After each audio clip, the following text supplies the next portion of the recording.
Right click on the element that you want to gather more info on. At the bottom, go to Info. And here are all the keywords related to this element. I can show all the keywords here.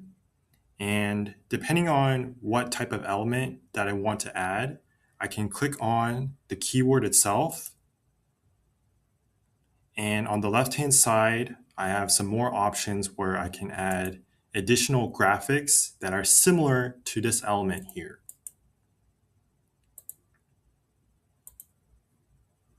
So I can come over here and I can start adding additional elements.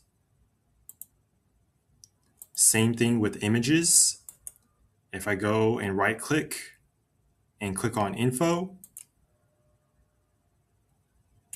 I can show all the keywords that are for this particular image, and I can click on any keyword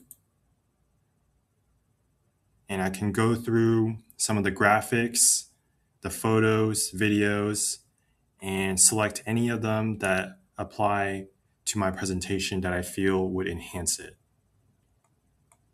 So that's how you gather info on any photos or graphics in a pre-made template. So if you have any questions or comments, be sure to leave it down in the comment section below. If you enjoy my videos, consider subscribing to my channel. Thank you and have a great day.